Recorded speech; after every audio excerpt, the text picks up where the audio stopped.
रामलला को पहनाए गए आभूषण क्यों हैं खास? किस धातु से बने हैं और कौन से हैं रत्न जड़े उनमें? अयोध्या के राम मंदिर में स्थापित रामलला की मूर्ति की ये है खासियतें। अयोध्या में प्राण प्रतिष्ठा के बाद रामलला अपने विशाल घर में विराजमान हो गए हैं। रामलला को विभिन्न तरह के दिव्य आभूषणों और वस्त्रों से सजाया गया है। रामलला के आभूषण और वस्त्रों के लिए विभिन्न धर्म ग्रंथों का संदर्भ लिया गया है। इनमें आध्यात्म रामायण, श्रीमद् वाल्मीकि रामायण, श्री रामचरितमानस तथा आलवंदार स्रोत आदि ग्रंथ शामिल है। श्री राम जन्मभूमि तीर्थ क्षेत्र की तरफ से ट्वीट करके इस बारे में जानकारी दी गई है। इसके मुताबिक इस शोध के अनुसार यतीन्द्र मिश्र की परिकल्पना और निर्देशन से इन आभूषणों को बनवाया गया है। आइए जानते हैं कौन कौन से आभूषण रामलला को पहनाए गए हैं और उनका महत्व क्या है। शीश पर मुकुट, कान में कुंडल। रामलला का मुकुट उत्तर भारतीय परंपरा में सोने से बनाया गया है। इसमें माणिक्य, पन्ना और हीरो से सजाया गया है। मुकुट के ठीक बीच में भगवान सूर्य और दाहिनी तरफ मोतियों की लड़ियां पिरोई गई है। इसी के मुताबिक भगवान के कुंडल भी बनाए गए हैं। इसमें मयूर की आकृतियां बनी हैं और इसे सोने, हीरो, माणिक्य और पन्ने से सजाया गया है। कंठा का व भगवान का हृदय। भगवान राम के गले में अर्धचंद्राकार रत्नों से जड़ा हुआ कंठा पहनाया गया है। इसमें फूल और बीच में सूर्योदय बने हैं। सोने से बना यह कंठा हीरे, माणिक्य और पन्नों से जड़ा है। वहीं नीचे की तरफ पन्ने की लड़ियां लगाई गई है। शास्त्रों के मुताबिक भगवान विष्णु और उनके अवतार हृदय में कौस्तुभ मणि पहनते हैं और इसलिए रामलला के हृदय में कौस्तुभ मणि धारण कराई गई है। इसे एक बड़े माणिक्य और हीरो से सजाया गया है। पादिक और विजयमाल। पादिक कंठ से नीचे और नाभि कमल से ऊपर पहनाया गया है। पादिक कंठ से नीचे और नाभि कमल से के ऊपर पहनाया गया हार होता है। इसका देवताओं को सजाने में बड़ा महत्व होता है। यह पदिक 5 लड़ियों वाला हीरो और पन्ने का ऐसा पंचलड़ा है जिसके नीचे एक बड़ा सा सजा हुआ पेंडेंट लगाया गया है।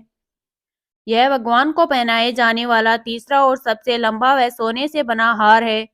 इसमें कहीं कहीं माणिक्य लगाए गए हैं। इसे जीत के प्रतीक के रूप में पहनाया जाता है। इसमें वैष्णव परंपरा के सभी मंगल चिन्ह, सुदर्शन चक्र, पद्म पुष्प, शंख और मंगल कलश दिखाया गया है। इसमें 5 तरह के देवताओं को प्रिय पुष्प कमल, चंपा, पारिजात, कुंद और तुलसी की सजावट होती है। करदनी और भुज बंद। रामलला की कमर में करदनी धारण कराई गई है जिसे रत्न जड़ित बनाया गया है। यह सोने पर बना है और इसमें प्राकृतिक सुषमा छपी है। इसे हीरे, माणिक्य, मोतियों और पन्ने से सजाया गया है। पवित्रता का बोध कराने वाले 5 छोटी घंटियां भी इसमें लगी है। इन घंटियों से मोती, माणिक्य और पन्ने की लड़ियां भी लटक रही है। इसके अलावा भगवान की दोनों भुजाओं में सोने और रत्नों से जड़े भुजबंद पहनाए गए हैं। कंगन, अंगूठी, पैजनियां, हाथ। भगवान राम के दोनों ही हाथों में सुंदर कंगन पहनाए गए हैं जो रत्न जड़ित है। बाएं और दाएं हाथों की अंगुलियों में रत्न जड़े हुए हैं जिनमें मोतिक लटक रहे हैं। पैरों में छड़ा और पैजनियां पहनाई गई है। भगवान के बाएं हाथ में सोने का धनुष है जिनमें मोती, माणिक्य और पन्ने की लटकनी लगी है। इसी तरह दाहिने हाथ में सोने का बाण धारण कराया गया है। गले, मस्तक, चरण।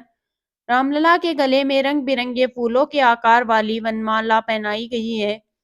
इसे हस्तशिल्प के लिए समर्पित शिल्प मंजरी संस्था ने किया है। वहीं माथे पर पारंपरिक मंगल तिलक और हीरो और माणिक्य से रचा गया है। कमल सुशोभित पैरों के नीचे एक सोने की माला सजाई गई है। रामलला चूंकि 5 वर्ष के बाल रूप में विराजे हैं, इसलिए उनके सामने खेलने के लिए चांदी से बने खिलौने रखे गए हैं। इनमें झुनझुना, हाथी, घोड़ा, ऊंट, खिलौना गाड़ी और लट्टू है। भगवान के मंडल के ऊपर सोने की छतरी लगी है। यह है डिजाइनर। आभूषणों का निर्माण भी श्री अंकुर आनंद की संस्थान हरस हाईमल श्यामलाल ज्वेलर्स लखनऊ ने किया है। वही भगवान बनारसी वस्त्र की पीताम्बर, धोती तथा लाल रंग के पटुके अंग वस्त्रों में सुशोभित है। इन वस्त्रों पर शुद्ध स्वर्ण की जरी और तारों से काम किया गया है। इनमें वैष्णव मंगल चिन्ह, शंख, पद्म, चक्र और मयूर अंकित है। इन वस्त्रों का निर्माण श्री अयोध्या धाम में रहकर दिल्ली के ड्रेस डिजाइनर मनीष त्रिपाठी ने किया है।